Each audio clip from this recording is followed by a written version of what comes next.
Shalom, saudara yang dikasihi Tuhan Yesus Kristus. Senang sekali dapat berjumpa kembali di dalam acara yang luar biasa yang membawa kita semakin hari semakin mengenal Allah kita lewat pembelajaran firman Tuhan di program Bible Study CK7 pada malam hari ini. Saya percaya kita semakin dipenuhi dengan firman Allah. Kita semakin dipenuhi dengan pengertian-pengertian surgawi lewat Alkitab yang kita pelajari, dan itu membawa kita semakin hari semakin mengenal Tuhan. Nah, malam hari ini kita akan melanjutkan pembelajaran kita, saudara, dari kitab Imamat. Hari ini ada penggabungan dua pasal, pasal ke-8 dan pasal yang ke-9, di mana temanya adalah pentahbisan Harun dan anak-anaknya sebagai pemimpin rohani bagi bangsa Israel ketika mereka keluar dari Mesir, lalu akan masuk ke tanah perjanjian, dan nanti mereka akan dijadikan sebuah kerajaan imamat yang rajani. Oleh sebab itu, mari sebelum kita membaca, merenungkan, dan mempelajari Imamat 8 dan 9 ini, saudara, kita minta hikmat Allah, tuntunan Roh Kudus. Biarlah kita dibawa kepada pengertian seperti yang Tuhan kehendaki untuk dapat kita mengerti. Kita sembah Dia, saudara. Kita hampiri Tuhan. Kita datang kepadanya. Kita senangkan Tuhan. Kita muliakan Dia. Terima kasih Bapa. Biar kami didapati kudus di hadapan-Mu, menikmati persekutuan yang indah. Layakkan kami Tuhan, layakkan kami Tuhan, layakkan kami Bapa. Kekudusan-Mu Bapa, pengorbanan-Mu Yesus, penghiburan-Mu Roh Kudus, membuatku terpesona. Tiada lagi kata, tiada lagi harta, tiada lagi daya selain memuji dan menyembah-Mu.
Engkau Allah yang kudus, Tuhan. Kekudusan-Mu Bapa, kebaikan-Mu Yesus, pengorbanan-Mu Yesus,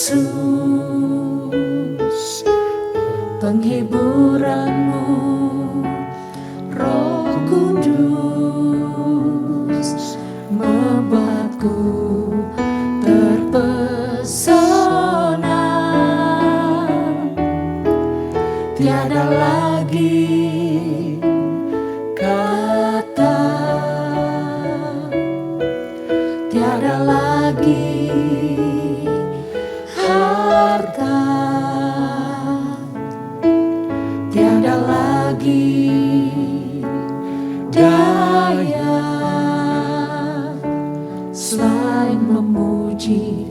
dan menyembah-Mu.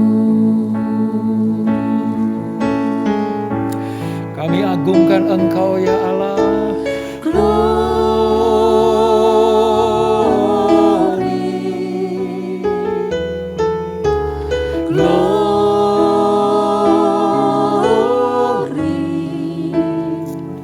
Bagimu Yesus, Allah yang kudus selamanya.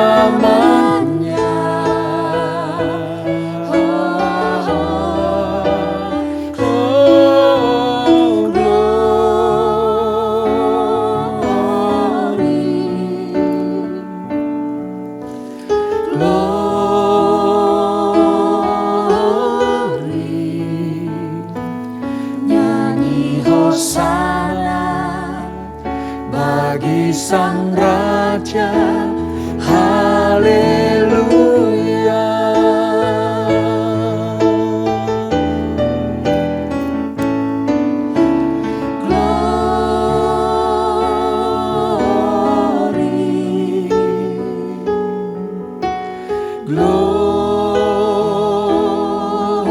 Glory, bagimu Yesus, Allah yang kudus selamanya.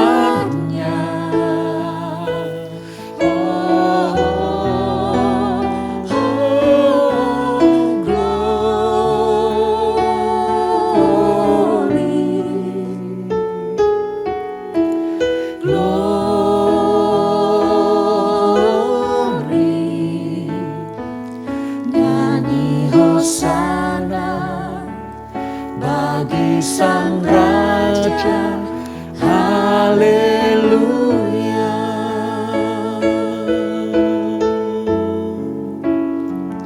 Nyanyi hosana bagi Sang Raja, haleluya.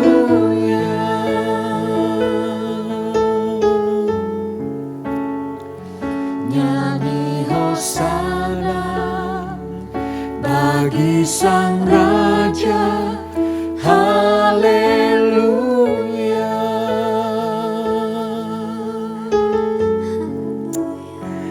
Nyanyi bagi Dia, sembah bagi Dia, puji bagi Yesus, Raja di atas segalanya.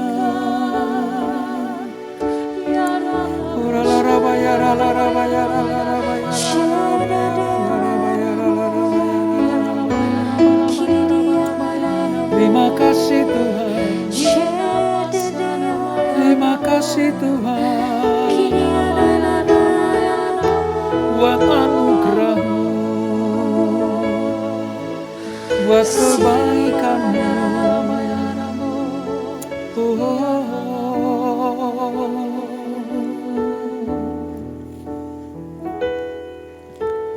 Glory, glory, haleluya. Glory, glory, haleluya. Glory, glory, haleluya.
Segala apa yang kami lakukan, kami perbuat, semuanya hanya untuk kemuliaan nama Tuhan.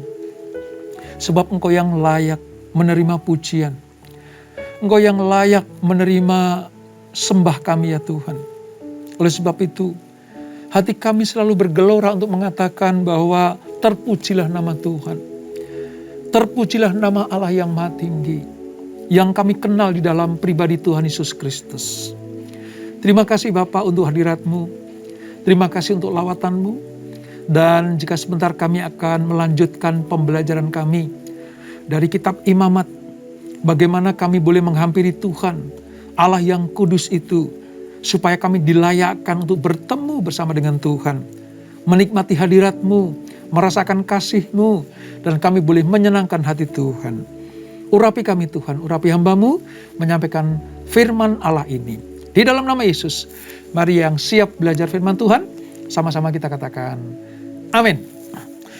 Baik, kita akan lanjutkan pembelajaran kita, saudara. Imamat pasal yang ke-8 dan pasal yang ke-9. Di Alkitab kita, halaman 114 Perjanjian Lama. Nah, setelah pertemuan-pertemuan kita yang membahas tentang persembahan korban, entah korban bakaran, sajian, penghapus dosa, penebus salah, ya, dan korban-korban yang menyenangkan hati Tuhan, maka kita mulai belajar tentang kehidupan dan tugas dari imam. Yang pada waktu itu ketika kitab ini ditulis, saudara, kitab ini dijabarkan kepada bangsa Israel, dijabat oleh Harun dan anak-anaknya. Yang memimpin bangsa Israel keluar dari Mesir itu adalah Musa. Musa adalah pribadi yang dipilih Tuhan untuk menjadi pemimpin. Secara kebangsaan, secara kesukuan, suku-suku yang dikeluarkan dari Mesir ke tanah perjanjian itu dipimpin oleh Musa. Tetapi Tuhan memilih Harun, yaitu kakaknya Musa, bersama-sama dengan anak-anaknya Harun nanti, untuk menjabat jabatan imam. Imam itu apa?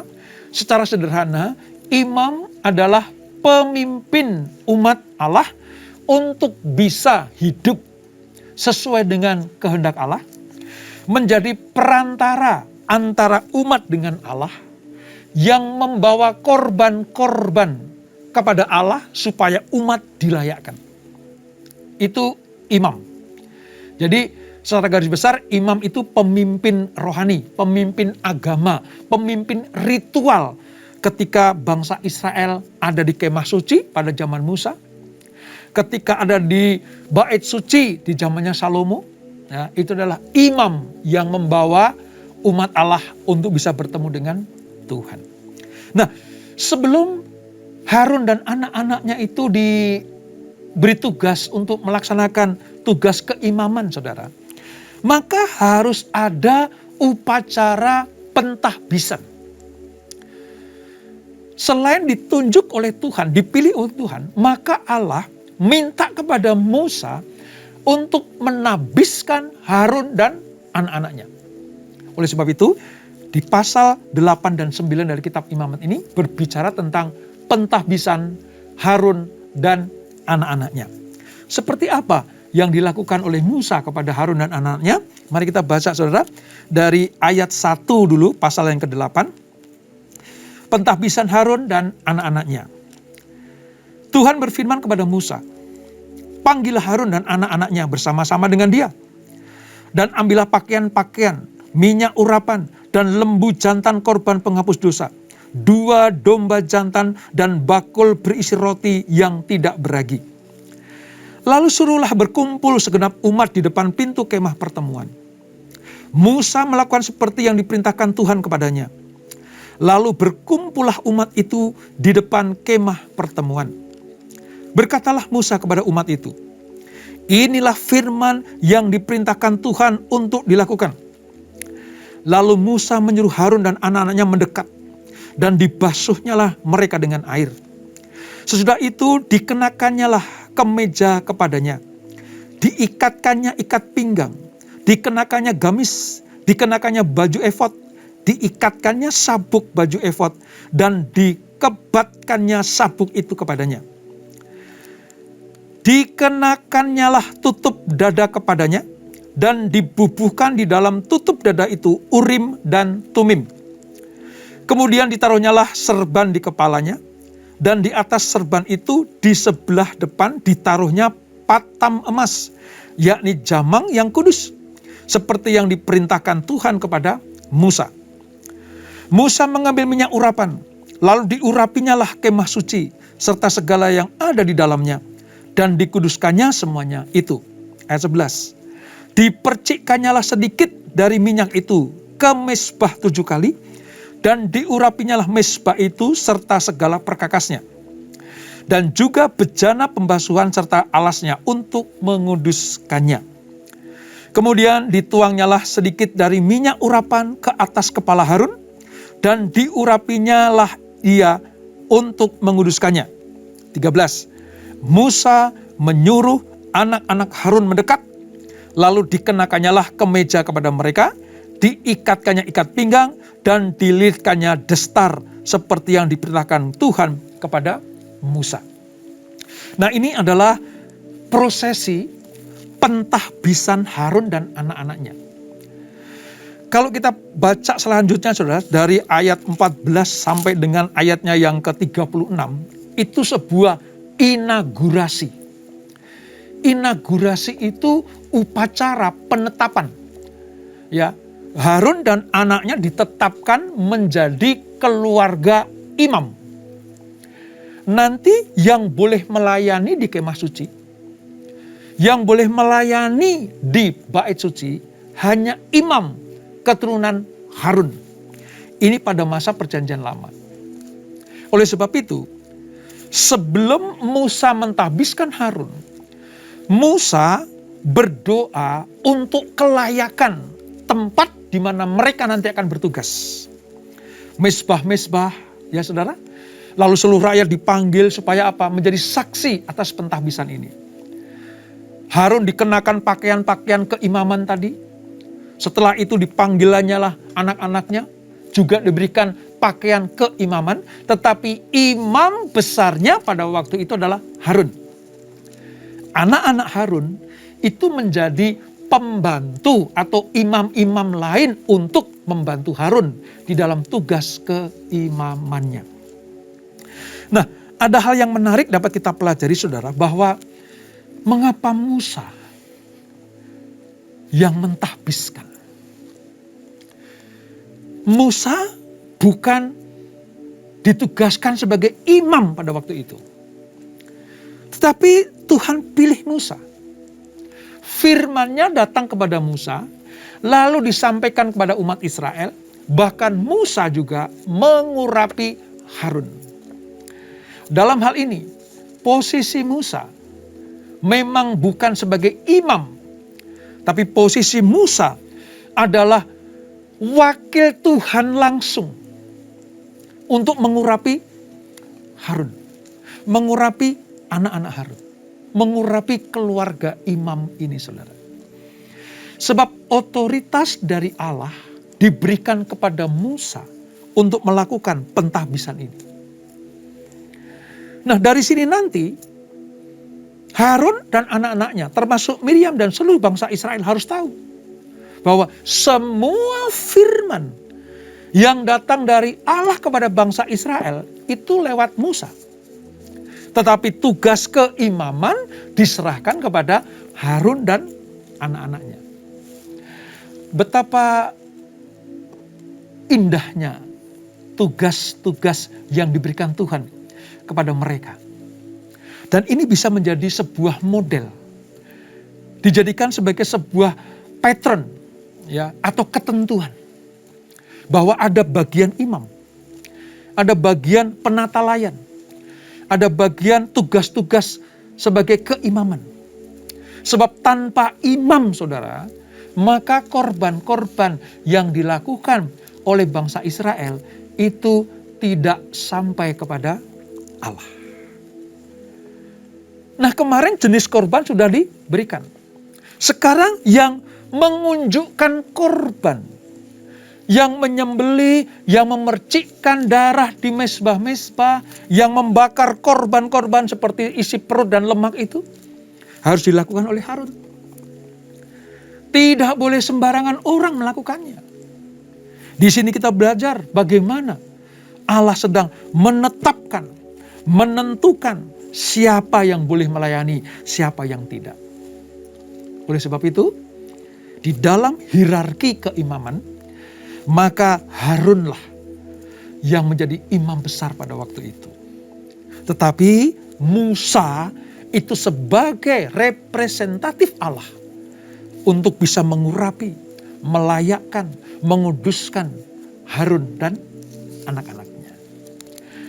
Musa dan Harun punya tugas masing-masing untuk membawa bangsa Israel masuk ke tanah perjanjian. Nah, sepanjang perjalanan ada ibadah-ibadah. Di dalam perjalanan ada mezbah-mezbah yang didirikan. Di padang perjalanan dipimpin oleh kemah Musa, tabut Allah. Ya, di dalam perjalanan ada tempat yang dinyatakan Tuhan sebagai tempat di mana Allah hadir. Dan disitulah Harun dan anak-anaknya melayani. Ini yang penting, saudara.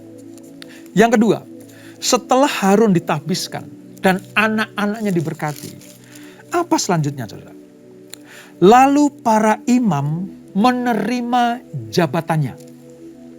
Setelah pakaian diberikan, diurapi, dikuduskan, maka jabatan imam itu dinyatakan. Di pasal yang ke-9. Pasal yang ke-9, saudara. Ayat 1 dan ayat 2. Demikian firman Tuhan. Para imam menerima jabatannya.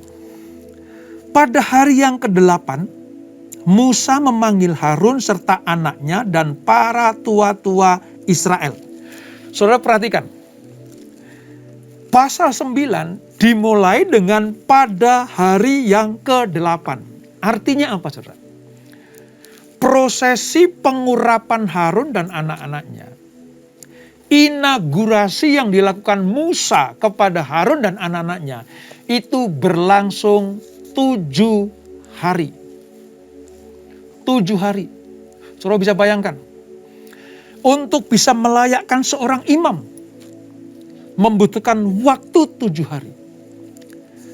Ini bukan sesuatu yang sifatnya kebetulan, bukan. Memang ditetapkan Allah. Hal ini merupakan ketetapan Allah. Jadi untuk menyandang imam, pelayan Tuhan, tidak boleh sembarangan.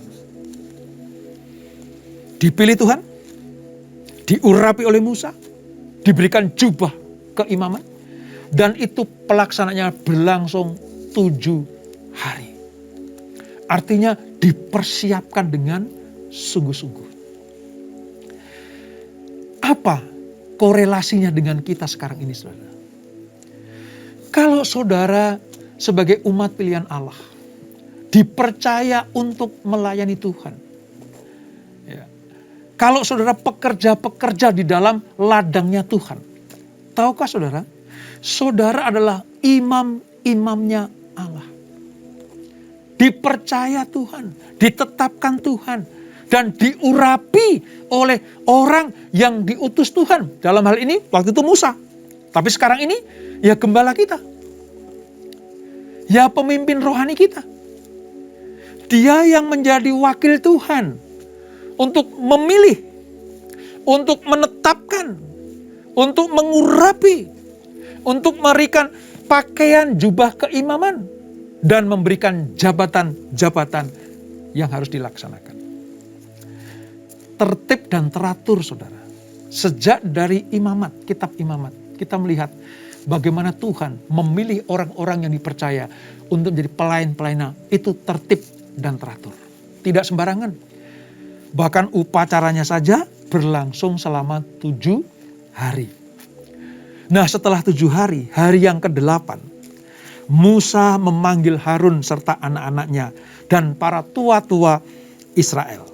Ayat 2. Lalu berkatalah ia kepada Harun. Musa ngomong sama Harun.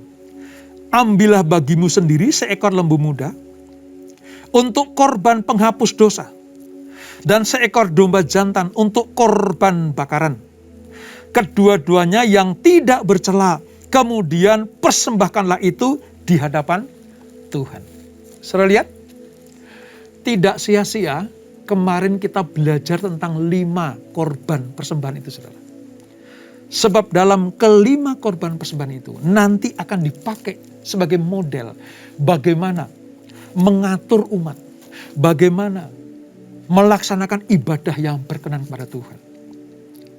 Nah, menarik di sini, sebelum Musa memberikan jabatan itu kepada Harun, Harun harus dibersihkan dulu. Harun harus dilayakkan dulu. Harun harus disucikan dulu. Dengan cara apa? Suruh mengambil seekor lembu muda untuk korban penghapus dosa, seekor domba jantan untuk korban bakaran, yang kedua-duanya tidak boleh bercacat celah. Imam besar Harun bersama dengan anak-anaknya, sebelum mereka menerima jabatan dan melaksanakan tugas-tugasnya, mereka harus diurapi dulu, disucikan dulu, dilayakkan dulu, baru mereka boleh melakukan tugas-tugasnya. Untuk apa? Membawa korban dari umat Allah kepada Allah Israel. Dari sini, saudara, kemanusiaan Harun, kemanusiaan anak-anak Harun, itu harusnya tidak layak untuk menjadi pelayan Tuhan. Tapi karena Tuhan minta Musa untuk mengurapi dia dan membawa korban-korban penghapus dosa dan korban-korban bakaran tadi, maka Harun dan anaknya dilayakkan Tuhan. Jadi kalau saudara dipilih Tuhan sebagai pelayan Tuhan, sebagai imam-imam Tuhan. Kalau dalam gereja, imam itu ya gembala, pelayan-pelayan Tuhan, yaitu imam-imam Tuhan. Kalau di keluarga, imamnya siapa? Ya suami. Sebelum membawa umat Allah datang kepada Tuhan, sebelum para imam itu menjadi perantara untuk umatnya bertemu dengan Tuhan, maka imamnya harus diurapi dan dikuduskan. Ini gambaran tentang apa, saudara? Kelayakan para pelayan Tuhan. Oleh sebab itu, di dalam tata gereja, saudara, khususnya di gereja Bethel Indonesia yang ada di PRJ Group CK7, pengurapan dari gembala kepada para imam itu penting. Untuk apa? Kelayakan. Nomor 1, kelayakan. Yang kedua, kemampuan. Pengurapan itu artinya sesuatu yang tidak dapat kita lakukan, dilayakkan Tuhan untuk kita lakukan karena kita sudah dibenarkan. Makanya jangan anggap enteng. Jangan anggap remeh pengurapan. Sebab kita diberikan kuasa, diberikan kesanggupan, diberikan kelayakan untuk menjadi pelayan-pelayan Tuhan. Dalam koridor imam ini, saudara. Jadi jangan main-main ya, saudara, dengan pengurapan Tuhan. Kalau kita sudah dipilih Tuhan, kita sudah ditetapkan Tuhan, maka kita akan dilayakkan, diperlengkapi lewat pengurapan itu. Dan Musa dipilih Tuhan untuk mengurapi Harun dan anak-anaknya. Legalitas Harun dan anak-anaknya menjadi imam bagi bangsa Israel pada waktu itu lewat Tuhan diberikan kepada Musa. Maka Musa melayakkan mereka. Dan nanti setelah itu, saudara, Harun baru punya hak untuk membawa korban. Baik itu bakaran, sajian, keselamatan, penghapus dosa, penebus salah, itu bisa sampai kepada Allah lewat Harun dan anak-anaknya. Pelajaran apa yang dapat kita petik, saudara? Mari, para imam-imam Tuhan, para pelayan-pelayan Tuhan, kalau sudah melayani di gereja, jadilah pelayan yang mau diurapi Tuhan, dikuduskan Tuhan, dan menjaga hidup tetap benar di hadapan Allah. Supaya engkau dilayakkan Tuhan melayani Tuhan dan umatnya. Kalau engkau sebagai imam keluarga, sebagai seorang suami, seorang ayah, sebelum engkau membawa istri dan anak-anakmu datang kepada Tuhan, engkau harus dilayakkan, dikuduskan, disucikan. Maka seluruh keluargamu diperkenankan Tuhan untuk mendekat kepada Tuhan, beribadah kepada Tuhan, bersekutu dengan Tuhan. Kalau engkau sebagai atasan di kantor, di perusahaanmu, engkau sebagai imam di situ, jangan lakukan tugas-tugasmu sebelum engkau diurapi Tuhan. Sebelum engkau hidup benar di hadapan Tuhan, seperti Harun harus dikuduskan. Demikianlah para imam juga harus dikuduskan. Dalam hal ini, jadilah imam yang dikuduskan Tuhan, supaya kita dilayakkan melayani Tuhan dan melayani umat Tuhan. Dan itulah Imamat 8 dan 9 tentang pentahbisan Harun dan anak-anaknya sebagai imam bagi Israel yang diberkati Tuhan. Kita tundukkan kepala. Bapa di surga, terima kasih. Sekarang kami mengerti bagaimana Tuhan ketika sudah memilih seseorang, menetapkan seseorang, tidak serta-merta langsung bertugas. Tidak serta-merta langsung melakukan kewajiban-kewajibannya atau tugas-tugasnya. Tetapi mereka harus dilayakkan Tuhan terlebih dahulu. Mereka harus diurapi Tuhan. Mereka harus menerima kuasa itu. Mereka harus mendapatkan jabatan sesuai dengan tugas-tugasnya. Dan sebelum mereka melakukan, mereka harus menerima pengurapan dari Tuhan. Seperti Musa mengurapi Harun dan anak-anaknya. Seperti Musa mengenakan jubah keimaman kepada Harun dan anak-anaknya. Seperti Musa menuangkan minyak urapan di kepala Harun dan anak-anaknya.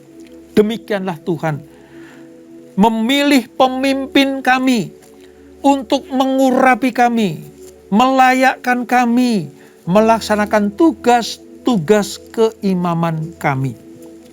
Dimanapun kami berada, entah sebagai imam di dalam kerajaan Allah atau dalam gereja, atau imam dalam rumah tangga atau dalam keluarga, imam di dalam persekutuan-persekutuan, imam di dalam pekerjaan, apapun jabatan kami, kalau kami jadi pemimpin, maka kami perlu diurapi Tuhan, perlu dikuduskan Tuhan, supaya yang kami pimpin itu dilayakkan Tuhan untuk membawa korban pujian, korban penyembahan, dan korban-korban yang lain bagi nama Tuhan. Terima kasih Bapak untuk pelajaran imamat yang luar biasa ini. Kami mengerti sekarang Tuhan melayakkan kami semuanya. Berkati kami semua Tuhan, khususnya para imam keluarga, para suami diberkati Tuhan, membawa keluarganya untuk datang kepada Tuhan. Atau jika mereka single parent, maka Tuhan akan membuat mereka layak untuk diurapi Tuhan, sehingga membawa keluarganya datang kepada Tuhan. Kalau kami sebagai pelayan-pelayan Tuhan, kami sebagai pekerja atau pengerja Tuhan, maka kami diurapi Tuhan, perlu diurapi Tuhan untuk dilayakkan. Terima kasih untuk kepemimpinan yang kami dapatkan dari Tuhan, yang Tuhan percayakan untuk membawa kami kepada kehendak-Mu yang tertinggi. Terima kasih Bapak untuk para pemimpin kami. Terima kasih untuk gembala kami. Terima kasih untuk Bapak rohani kami. Seperti Musa menjadi Bapak rohani bagi Harun dan anak-anaknya. Dan Harun menjadi Bapak rohani bagi umat Israel. Demikianlah hierarki keimaman itu turun kepada kami semuanya. Inilah hierarki kerajaan Allah, yaitu imamat yang rajani, bangsa yang kudus, umat kepunyaan Allah. Seperti Musa, Harun melakukan seperti apa yang Tuhan perintahkan, demikianlah kami melakukan seperti apa yang Tuhan suruh kami lakukan. Berkati kami semuanya. Dan sebelum kami berpisah, kami siapkan hati kami, terima berkat yang daripada-Mu. Terkasih kasih Kristus, arahkan hatimu kepada Tuhan. Terimalah berkat kasih anugerah Allah di dalam anaknya yang tunggal Tuhan Yesus Kristus. dan persekutuan yang manis dalam Roh Kudus menyertai kita semuanya. Mulai saat ini sampai Maranatha, Tuhan datang kedua kali menjemput kita semuanya. Dibawa masuk dalam kerajaan surga yang mulia, menikmati kemuliaan, kekal, sampai selama-lamanya. Yang diberkati, sama-sama kita katakan, amin. Tuhan Yesus memberkati.